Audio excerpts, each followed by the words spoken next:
दोस्तों, अभी Russia Ukraine की जंग खत्म भी नहीं हुई है कि दुनिया एक और जंग की तरफ बढ़ रही है। इस जंग का नाम होगा चाइना ताइवान। ऐसा हम नहीं कह रहे, बल्कि खुद चाइनीज गवर्नमेंट और उनकी सेना इस बात को कह रही है। असल में पिछले दिनों चीन में जन्मी एक ह्यूमन राइट्स वर्कर जेनिफर जेंग ने ताइवान पर हमले की योजना बनाते हुए चीनी सेना के टॉप अधिकारियों की सीक्रेट मीटिंग की ऑडियो क्लिप इंटरनेट पर डाल दी है। 57 मिनट के इस ऑडियो में चीनी मिलिट्री यानी पीपल्स लिबरेशन आर्मी के अधिकारियों को ताइवान से युद्ध के समय आर्मी के इस्तेमाल, ताइवान को घेरने और उसके खिलाफ खतरनाक सैनिक कार्रवाई की योजना बनाते सुना जा सकता है। अब आपके दिमाग में ये घूम रहा होगा कि आखिर ये ताइवान पर चीन हमला क्यों करना चाहता है। तो इसके लिए आपको चीन और ताइवान के बीच चल रहे बरसों के संघर्ष को समझना पड़ेगा। असल में चीन ताइवान को अपना हिस्सा मानता है, जबकि ताइवान खुद को एक स्वतंत्र देश मानता है। ताइवान का अपना संविधान है और वहाँ लोगों द्वारा चुनी हुई सरकार का शासन है। चीन का लक्ष्य ताइवान को चीन के कब्जे को मानने के लिए मजबूर करना है। रूस यूक्रेन जंग के बाद जिस तरह रूस का चीन ने साथ दिया, ऐसे में इस बात की आशंका बढ़ गई है कि ताइवान पर कब्जा करने के लिए चीन भी युद्ध का रास्ता अपना सकता है और ऐसा करने पर उसे रूस का साथ मिलेगा। ताइवान और चीन के बीच विवाद की शुरुआत 1949 से शुरू होती है, जब 1949 में माओ त्से तुंग के नेतृत्व में चीनी कम्युनिस्ट पार्टी ने जीत हासिल कर राजधानी बीजिंग पर कब्जा कर लिया और हार के बाद सत्ताधारी नेशनलिस्ट पार्टी कुओमिंतांग के लोगों को भागना पड़ा। कुओमिंतांग पार्टी के सदस्यों को ताइवान में जाकर शरण लेनी पड़ी थी और वहीं पर उन्होंने अपनी सत्ता बना ली। उसी वक्त से चीन ताइवान को अपना हिस्सा मानता है, जबकि ताइवान के लोग अपने आप को आजाद मुल्क मानते हैं। अक्टूबर में चीन ने ताइवान सीमा में उड़ाए थे लड़ाकू विमान। वैसे तो चीन और ताइवान के बीच 1949 से विवाद चल रहा है, लेकिन विवाद की ताजा शुरुआत 1 अक्टूबर 2021 से हुई, जब चीन ने 1 अक्टूबर को अपने राष्ट्रीय दिवस पर करीब 38 फाइटर प्लेन की ताइवान की सीमा का उल्लंघन कर उड़ाए। ताइवान के रक्षा मंत्रालय के मुताबिक चीन की इस नापाक हरकत में 18 J-16, 4 सुखोई 30, 2 परमाणु बम गिराने में सक्षम H-6 बॉम्बर और दूसरे विमान भेजे थे। इसके जवाब में ताइवान की एयरफोर्स ने भी अपने फाइटर जेट्स उड़ा दिए। इसके बाद जनवरी और मार्च 2022 में भी ऐसी हरकत चीन ने की थी। लेकिन इसके बाद जो तैयारी हो रही है और जो ऑडियो टेप रिलीज हुआ है, उसके हिसाब से अगर जंग की तैयारियों का अंदाजा तो ले सकते हैं। उसमें सबसे पहले चीन ने अपने ताइवान से लगने वाले जरूरी हिस्से को सिक्योर करने की बात कही है। उनका कहना है कि ऑपरेशन के दौरान चीन को अपने ग्वांगडोंग प्रांत में स्थित पर्ल नदी डेल्टा को सिक्योर बनाने के लिए एक सी डिफेंस ब्रिगेड बनाना होगा। घनी आबादी वाला पर्ल नदी डेल्टा का इलाका चीनी इंडस्ट्री की धड़कन माना जाता है, जो चीन के 11 बड़े शहरों से मिलकर बना है।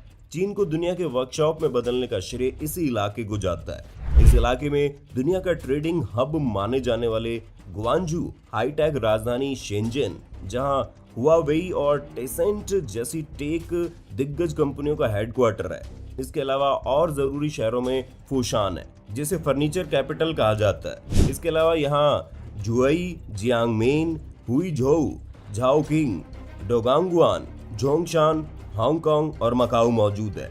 पर्ल नदी डेल्टा में चीन के कई इंपॉर्टेंट सिटीज तो हैं ही, साथ ही ये इलाका ताइवान के पास पड़ता है। इसलिए चीन नहीं चाहता कि युद्ध की स्थिति में ताइवान की जवाबी कार्रवाई या मदद के लिए अमेरिका या पश्चिमी देशों की कार्रवाई में इस इंपॉर्टेंट इलाके को कोई नुकसान पहुंचे। क्लिप में चीनी अधिकारी सेना को हमले के लिए तैयार रखने के लिए 2 इलाकों ताइवान स्ट्रेट और साउथ चाइना सी के बीच कोऑर्डिनेशन पर फोकस करने की योजना बनाते सुने जा सकते हैं। ताइवान स्ट्रेट 180 किलोमीटर चौड़ा है, जो ताइवान को एशिया महाद्वीप से अलग करता है और ईस्ट चाइना सी और साउथ चाइना सी के बीच में स्थित है।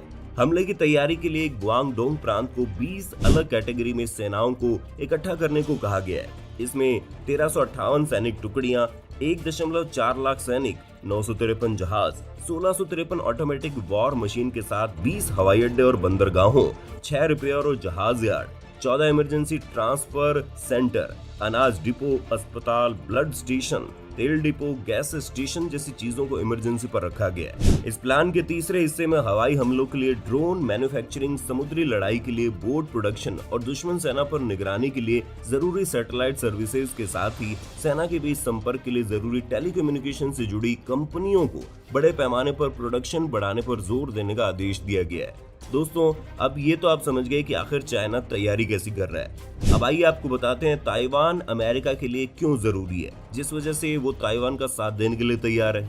तो दोस्तों, ताइवान की जियोग्राफिकल पोजीशनिंग उसे रणनीतिक रूप से बेहद अहम बनाती है।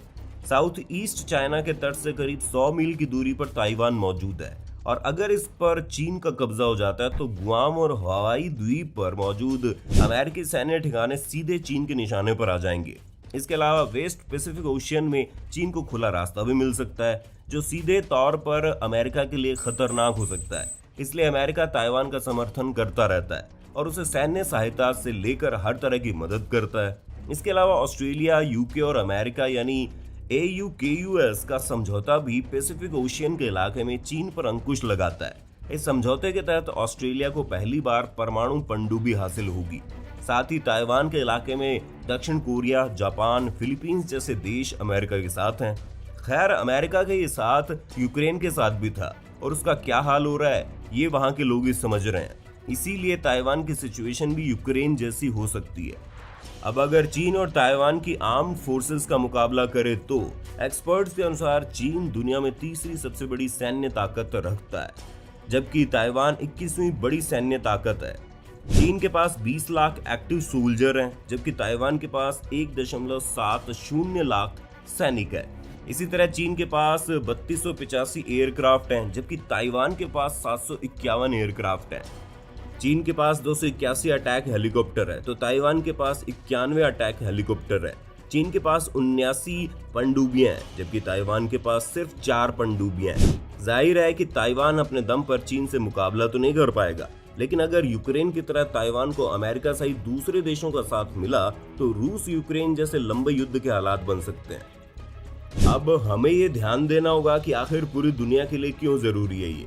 तो दोस्तों, अगर चीन ताइवान पर हमला करता तो रूस यूक्रेन युद्ध की तरह दुनिया के सामने नया संकट खड़ा हो सकता है। जैसे अभी वीट संकट है, ठीक उसी तरह पूरी दुनिया के सामने चिप का संकट खड़ा हो सकता है। असल में पूरी दुनिया चिप के लिए ताइवान के भरोसे है। रॉयटर्स की एक रिपोर्ट के अनुसार अकेले ताइवान सेमीकंडक्टर मैन्युफैक्चरिंग कंपनी दुनिया का 92% एडवांस सेमीकंडक्टर का प्रोडक्शन करती है। इसी तरह की एक दूसरी रिपोर्ट के अनुसार दुनिया में सेमीकंडक्टर से होने वाली कुल कमाई का 54% हिस्सा ताइवान की कंपनियों के पास है। जाहिर है कि युद्ध के हालात में दुनिया में mobile phone, laptop, automobile, health care, हथियारों जैसे प्रोडक्ट्स का प्रोडक्शन पूरी तरह से या तो बर्बाद हो जाएगा या फिर चीन के कब्जे में चला जाएगा। इसीलिए हम रशिया यूक्रेन के बाद एक और जंग इस दुनिया में नहीं चाहेंगे। वैसे आपकी इस मामले में क्या राय है, आप हमें कमेंट करके बता सकते हैं। साथ ही इस वीडियो को लाइक और शेयर करना ना भूलें, चैनल को सब्सक्राइब कर लें। धन्यवाद।